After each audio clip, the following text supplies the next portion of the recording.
Hello, my dear students. Today is 23rd July 2021, and today we are going to study about the bridge course, the day 21, 22, and 23. So, let's start to study the activity 21. Evaluation. Evaluation means मूल्यमापन. ह्या 21 एक्सरसाइजमध्ये किंवा ॲक्टिव्हिटीमध्ये आपल्याला प्रश्न आहे, frame the questions using given action words. म्हणजे त्यांनी जे action words दिलेले आहेत त्यांचा उपयोग करून प्रश्न बनवायचा. फर्स्ट आहे dancing. You know the meaning of dancing, नाच करणे. आपण प्रश्न बनवू शकतो, हु इज डान्सिंग देअर, तिथे कोण नाचत आहे. सेकंड, रायटिंग, लिहिणे. व्हॉट आर यू रायटिंग, तू काय लिहित आहेस, असा आपण प्रश्न बनवू शकतो. थर्ड, कुकिंग, जेवण बनवणे. याच्यावरून आपण असा प्रश्न करू शकतो, what are you cooking today mother. आपण आईला विचारू शकतो की आई, आज तू काय बनवणार आहेस, काय जेवण बनवणार आहेस. Fourth, playing. प्लेइंग मीन्स खेळणे. Which game is Seema playing, Seema कोणता खेळ खेळत आहे, असा प्रश्न होऊ शकतो. फिफ्थ, स्टँडिंग, उभे राहणे. Question, why are these boys standing. अरे, ही सगळी मुलं इथे का उभी आहेत. Why are these boys standing. Sixth, washing. Washing म्हणजे धुणे, स्वच्छ करणे. Who is washing all these clothes. हे सगळे कपडे कोण धुत आहे. Who is washing all these clothes. म्हणजे हे जे लाल पेनने मी ॲक्शन वर्ड्स लिहिले आहेत ते आपल्या प्रश्नात आले पाहिजेत. Seventh, singing. सिंगिंग म्हणजे गाणे. Is singing your hobby. गाणं गाणे हा तुझा छंद आहे का, हॉबी आहे का. Eight, skipping. स्किपिंग म्हणजे दोरी उड्या खेळणे किंवा दोरी उड्या. Are you skipping with me, तू माझ्याबरोबर दोरी उड्या खेळशील का. Are you skipping with me. 9, drawing. Drawing तर माहिती आहे तुम्हाला, चित्र काढणे. Will the drawing teacher come today. प्रश्न आपण असाही करू शकतो, ड्रॉइंग म्हणजे चित्र असा पण अर्थ होतो आणि चित्र काढणे असा पण अर्थ होतो. Will the drawing teacher come today म्हणजे आज चित्रकलेच्या टीचर येणार आहेत का शाळेत, असा अर्थ. Question 10, climbing. क्लाइम्बिंग म्हणजे चढणे. क्वेश्चन आहे, Y is the man climbing on a tree. तो मनुष्य झाडावर का चढत आहे. Y is the man climbing on a tree. आता ॲक्टिव्हिटी 22मध्ये आपल्याला फक्त त्याने एक प्रश्न विचारले, व्हॉट डू यू लाईक, की तुला काय आवडतं. आपल्याला बऱ्याच गोष्टी आवडत असतात, त्याविषयी आपण सांगू शकतो. व्हॉट डू यू लाईक, तुला काय आवडते. Answer, I like my school. मला माझी शाळा आवडते, असं तुम्ही म्हणू शकता. I like mangoes. मला मँगोज आवडतात, आंबे आवडतात. I like an ice cream. मला आईस्क्रीम आवडतं, असे तुम्ही घेऊ शकता. I like to read stories. मला गोष्टी ऐकायला आवडतात, असे तुम्ही म्हणू शकता. किंवा I like to help my mother. मला माझ्या आईला मदत करायला आवडते. म्हणजे ह्यापैकी कोणतेही एक उत्तर दिलं तुम्ही तरी ते बरोबर आहे.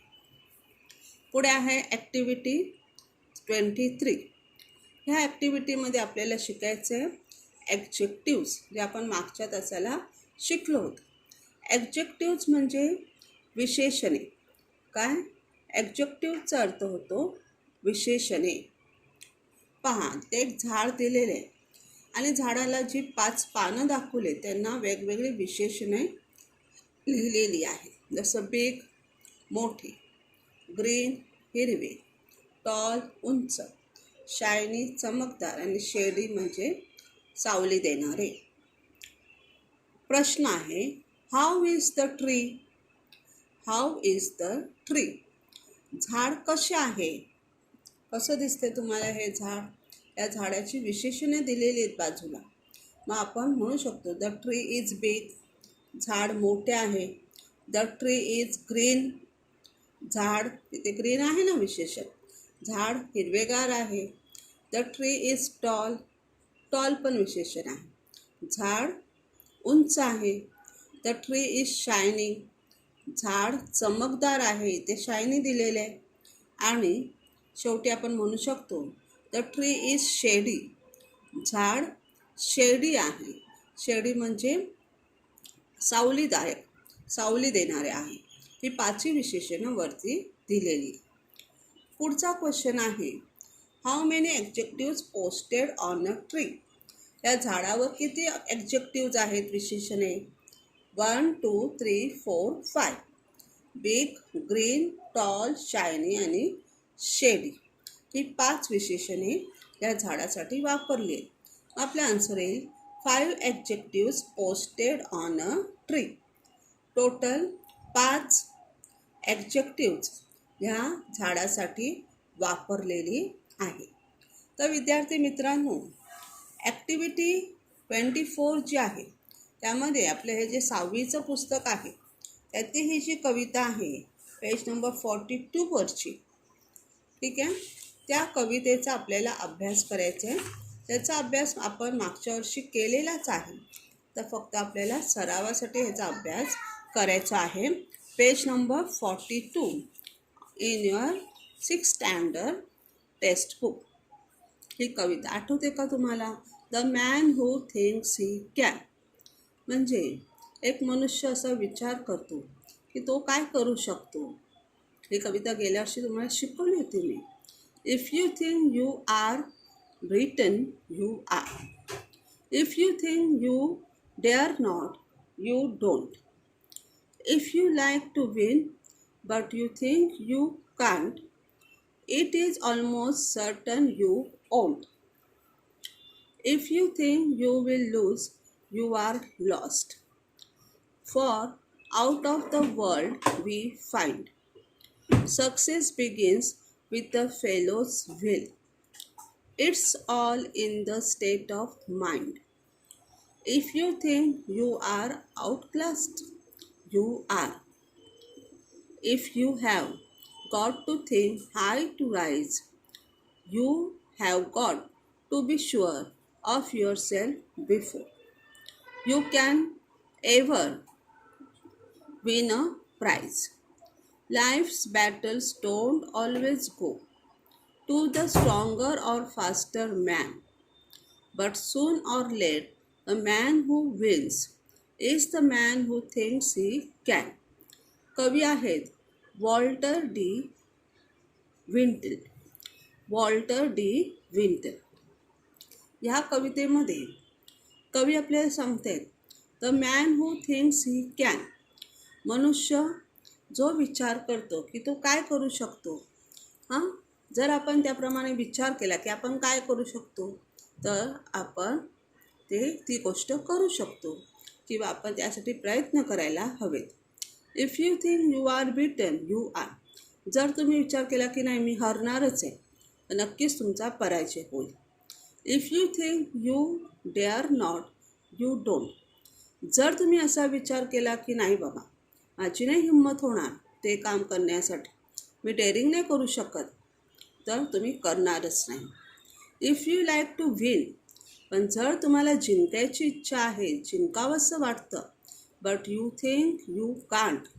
जर तुम्हाला जिंकावंसं वाटतं पण तुम्हाला वाटतं की तुम्ही जिंकू शकत नाही, it is almost certain you won't. जर तुम्हाला जिंकावंसं वाटतं आणि मनात इच्छा आहे, मनातून तुम्हाला जर असं वाटतं की नाही तुम्ही नाही जिंकू शकत, तर तुम्ही नक्कीच जिंकू शकणार नाही. If you think you will lose, you are lost. जर तुम्हाला वाटतं की तुम्ही हरणार तर तुम्ही हरलेच समजा. For out of the world we find. पण पूर्ण जगात आपल्या असं लक्षात येतं किंवा असं आढळून येतं success begins with a fellows will. जगात आपल्या असं आढळतं, असं लक्षात येतं की यश जे असतं, सक्सेस, हे मनुष्याच्या इच्छाशक्तीवर अवलंबून असतं. It's all in the state of mind. आपल्या मनात जर विचार असेल की मला यश मिळणार आहे, त्यासाठी आपण मेहनत केली, प्रयत्न केले, तर आपल्याला यश नक्की मिळेल. If you think you are outclassed, you are. You have got to think high to rise. आणि जर तुम्ही असा विचार केला की तुम्ही सगळ्यांपेक्षा वेगळे आहात, तर तुम्ही आहात.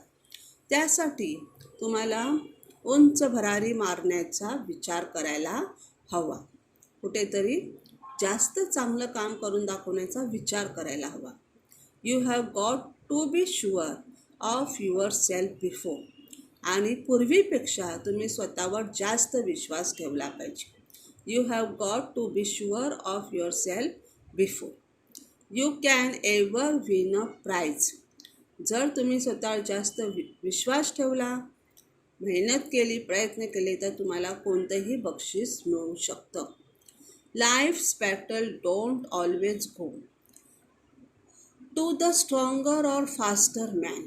आणि आपल्या आयुष्याच्या लढाईमध्ये नेहमी कोणत्याही ताकदवर किंवा जलद जाणाऱ्या माणसाच्या मागे पळायचं नाही. But soon or let the man who wins. पण एखादा मनुष्य कधी लवकर जिंकतो, एखादा उशिरा जिंकतो. Is the man who thinks he can. पण तोच मनुष्य जिंकतो की ज्याला मनातून वाटतं की माझा विजय होणार आहे. जर आपण घाबरतच राहिलो, मला ते जमणारच नाही, माझा विजयच होणार नाही, तर आपण अजिबात ती गोष्ट करू शकत नाही.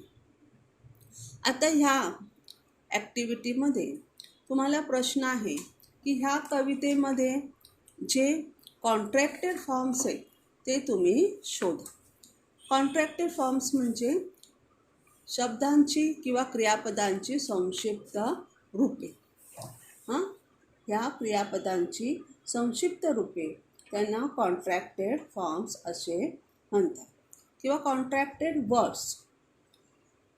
कविता आपल्याला वाचायला सांगितलेली, जी मी वाचली, तुम्हाला अर्थ पण सांगितला. आता प्रश्न आहे, underline the contracted forms of the words. तर शब्दांचे कॉन्ट्रॅक्टेड फॉर्म्स कोणते आहेत ह्या कवितेत? म्हणजे दोन शब्द जोडून एक शब्द बनलेले असे शब्द कोणते आहेत? पहा, आपण शोधूया.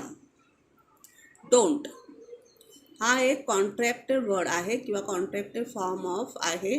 डू नॉट, डू नॉट म्हणजे डोंट. तसेच कांट, कांट म्हणजे कॅनॉट. पुढे आहे ओंट, ओंट म्हणजे विल नॉट. हा पण कॉन्ट्रॅक्टेड फॉर्म आहे. यू विल, हे दोन शब्द वेगवेगळे आहेत, त्यांचा एक शब्द बनला आहे यू विल. यू आर, इथे पण दोन शब्द वेगवेगळे आहेत, यू आणि आर. You R. पुढे आहे कॉन्ट्रॅक्टेड फॉर्म यू हॅव. दिसलं तुम्हाला? You have. हे दोन वेगवेगळे शब्द आहेत, यू आणि हॅव. झाला यू हॅव. त्यानंतर आहे तोच यू हॅव परत काय घ्यायचा. पुढच्या ओळीमध्ये आहे लाईफ्स. लाईफ्स म्हणजे लाईफ इज किंवा लाईफ्स हा एक वेगळा शब्द आहे. लाईफ्स. डोंट आपण वरती घेतलेले, त्याच्यानंतर कॉन्ट्रॅक्टेड फॉर्म खाली नाही.